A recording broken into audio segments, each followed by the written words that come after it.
Hey guys, this is seangares, and today I'm just going to talk about the current meta as far as pistol rounds go at the pro level, and how I actually think it can be improved. So I'm actually going to use this as an example, and then I'm going to further break it down with some numbers in a second. So this is from the semifinals of the last major, and you can see before the round even starts, 8 people in the server have armor, 4 of which are on the terrorist side. Now, this is in large part due to how Envious was so successful during their run. They were so good with pistols, and they're so good at swarming and jumping around corners and gaining positioning on CTs. And they would win a tremendous amount of their pistol rounds using this. And I think a lot of people copycatted that within the scene. And now the meta is starting to shift in the other direction. And the reason being is because counter terrorists now know that they don't have to rush their shot on the first guy entering a bomb site. They can take their time, they can shoot 5 bullets with their armor and not get aim punched, and aim for headshots. So, in order to confirm my theory about this, I wanted to ask Peter from hltv.org. He's a co-owner of hltv.org, and he releases tons of stats. So, Lurpus actually kind of helped me out getting in touch with him, and I DM'd Peter. And this is Peter for all those who don't know. So, it's a great account to follow. I highly suggest you guys follow him. He's constantly tweeting cool things about the scene, and he'll kind of drop some knowledge bombs on you that'll really help you out. So here's my DM with Peter, and I basically ask him what percentage of kills are headshots that CTs get on pistol rounds. And he said that's pretty easy. What's a time period that I should look up? And I just said just go with a couple months. Anything's fine. And he came back with the number or the percentage 83% of all kills are headshots on CT pistol. And this is quite significant to me considering the amount of people buying armor on T side. I understand if you don't have armor, you're gonna die in significantly less shots, probably like three to four shots as opposed to seven-ish. Um, but but you can negate that by playing in certain positions. You always want to make sure your entry fraggers are the ones with armor, and you want to make them jump around corners a lot like how they do in the current meta.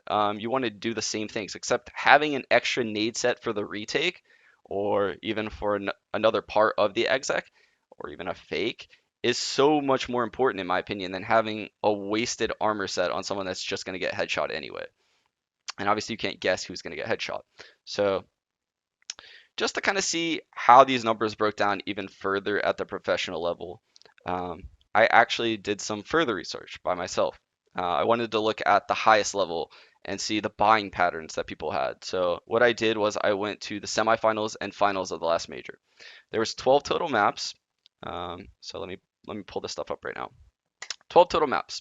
So 75% of the time on pistol round, people bought armor.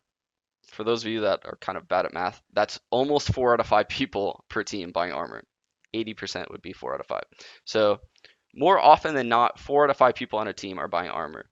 Sometimes all 5 people on a team buy armor. This is something that G2 used to do a lot, and I don't think they did it recently at the ESL Pro League finals, but just something to keep in mind that like these numbers are very high, and I don't know the exact number for the perfect solution or to get the best gameplay or get the best results, but I do think these numbers are slightly high right now in the meta, and I think that we can see better tactics and better results if the amount of people buying armor are lower. So, kind of taking it a step further, I wanted to see if Peter's numbers held at the top level. Maybe at the top level, strats are so good that people don't get as many headshots. Maybe people get headshots only in the lower part of the pro scene, because people aren't jumping around corners properly, people are not peeking, they're going places individually and dying. So I looked at the headshot percentage, and this is what I found. Out of all the semifinals, these are the CT pistol round kills on T's in the 12 matches. So we have 2 headshots, you can see at first I was like, uh-oh, we could run into a problem here. But averaging out, 80% of the kills in those semifinals and finals were headshots.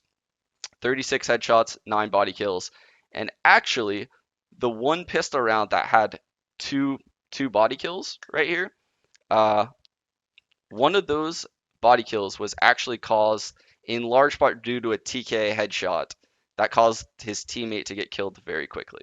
So the one pistol round where there was actually 2 body kills was kind of fluky in itself. Um, so this is honestly pretty significant in my opinion, and I think if other teams knew about this and basically had this data that I have right now in front of me, they would change their buying patterns. So just to kind of show you guys the buying breakdown of these matches that I spectated, I took screenshots of the opening pistol rounds. So here we go, Navi shots, and you're going to see pretty much across the board, with the exception maybe like once or twice of about 3 to 4 to 5 people buying armor per team. So it's 1, 4, 4, 3, 4, 3, 5, 4, 4, 3, 4, 4. I mean, you're getting the point here. 4. So um, I think we need a shift right now in the meta, and that's why I'm releasing this video. I hope this catches on, and like I said, I understand that aim punching is a thing, and I understand the value of having armor. I do. I'm trying to play devil's advocate against myself, but I do think right now we're a little bit teetering on the one side, and I understand that argument is on the other side, and I'm trying to find a balance between the two. So maybe get that number closer to 60%. That's what I'm kind of hoping for. We can see some cool strats moving forward. And yeah, that's pretty much the goal of my video today. Thank you guys for tuning in. Uh, yeah, hope to see some changes.